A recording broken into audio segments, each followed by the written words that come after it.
Hello, Ottawans and Ottawastanians from around the globe. Today's video is going to be a super quick explanation on sieging. Everything you need to know to understand the mechanics and better play your games. This video is a direct result of your comments, so if you have any questions, comments, concerns, or insults, feel free to throw them in the comments below and I'll reply to each and every one. And while you're down there, why don't you go ahead and hit the subscribe button so you can see more content exactly like this. So let's go ahead and start off with part 1, Besieging Options. And we're going to divide it into subcategories. So the first subcategory is going to be attacking. So let's take a look at this from the attacker's perspective. I have this independent people here, and I'm going to go ahead and attack them. Now, as an attacker, there are a couple options you have. You can either abandon, meaning I misclicked and I'm going to pay for it. You can assault, meaning you're going to attack them directly and fire your units right at their city. Shields up! Advance! Or you can maintain, which essentially allows you to bide your time and slowly construct your siege weapons. So when I do this, I go ahead and hover over the actual city. You'll see here that it has a -1 militia in 3 turns, and a +1 siege weapon in 1 turn, meaning that every turn I maintain, I get 1 siege weapon, and every 3 turns my enemy loses a militia in their city.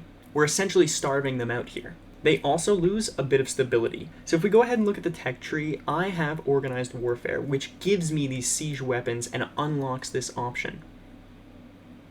If you look a little bit down the tech tree, as I gain more techs, like for example this one, my siege weaponry will be automatically updated. Now we're 2 turns later, and if I look here at my army in the top right corner, I can see these are my 4 guys I'm attacking the city with, but now under the reinforcements tab, I actually have some reinforcements. So I can keep maintaining and getting more and more siege weapons, or I can go ahead and assault. Here I'll place my units. Now we're going to get into fortification a little bit more later. But if I wanted to attack with this unit here, you'll see they have the +6 from fortification. But if I take my siege unit and go ahead and knock down the fortification, now they have no +6 from fortification, which is awesome. Just as a little aside, and again we're coming back to fortification, if I were to attack the city center, you'll notice they get +20 from being a main plaza. Subsection 1.2, defending, so the flip side of the coin.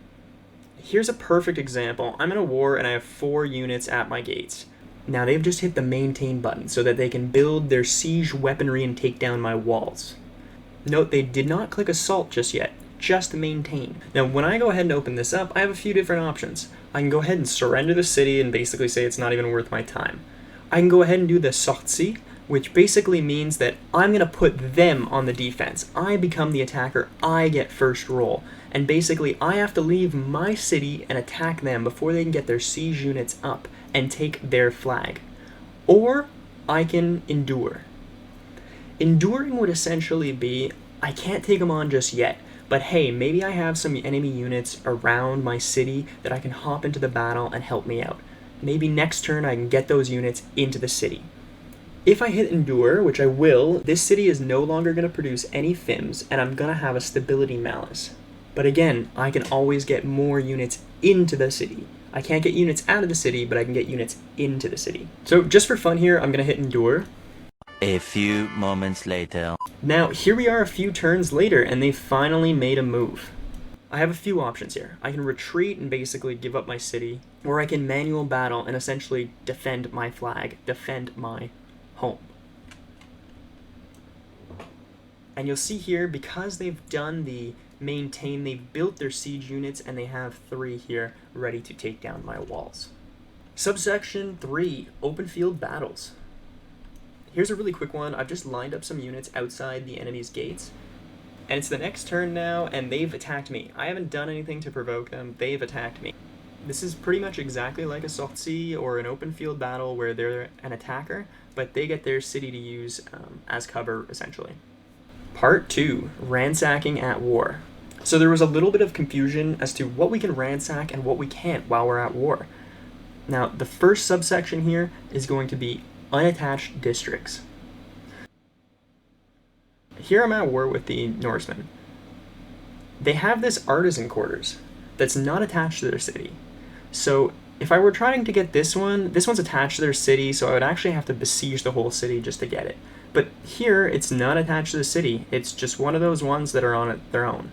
So, like, let's take a look at mine. See, I have this massive city here. I can basically slap down resource extractors over these luxuries or strategic resources and basically build districts that are not attached to anything. They've just built this luxury resource district on its own, not attached to the city at all. So I can actually go ahead and ransack this without needing to besiege the city or anything. And yeah, it will affect some trade routes, but that's fine. So it's really about districts that aren't attached to the actual city. Here's another example. These stone rings are religious districts, right? But they're not attached to the city, so I can also ransack them.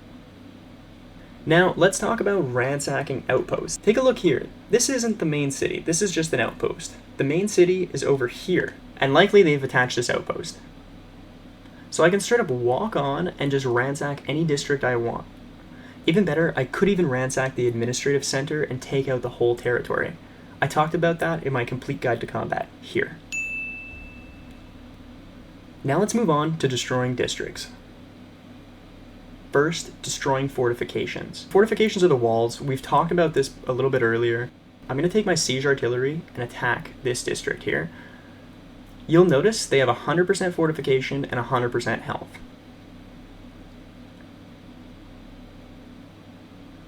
And if we take a look at the top of our screen, it'll show us that this specific hex has 50 fortification, and we're going to be doing this much damage roughly. So I'm going to go ahead and attack it here.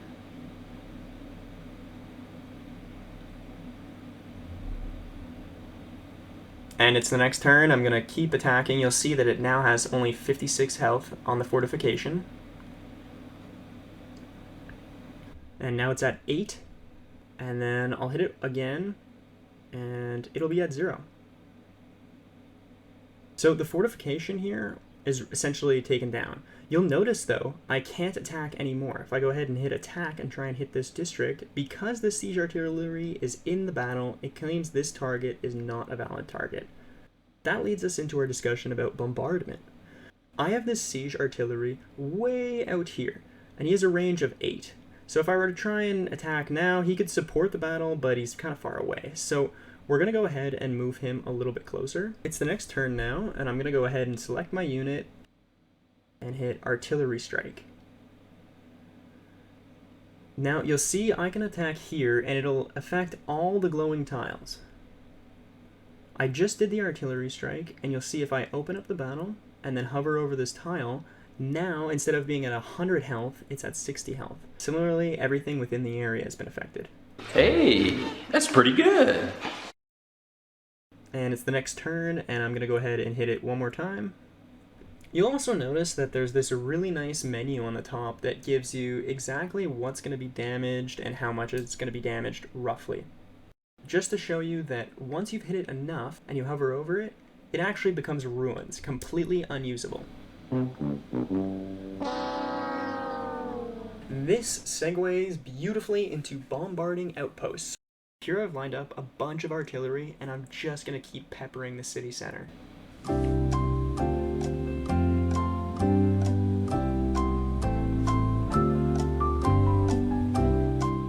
Okay, and the main plaza has been wiped out. It's completely in ruins.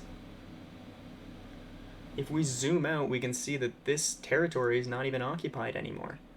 Even better, if you take a look here at the war score, they got war score, so it's exactly like ransacking an outpost.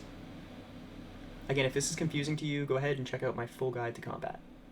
If you watch to the end, I would really love a like, a subscription, or a comment. It helps me out enormously because I'm a super small channel right now. If you have any suggestions for future videos, questions, comments, concerns, or insults, feel free to throw them down there, and I'll reply to each and every one. And I got great news for you. I've handpicked the videos on screen as ones I know you're gonna love. So if you've got some time, go ahead and take a look.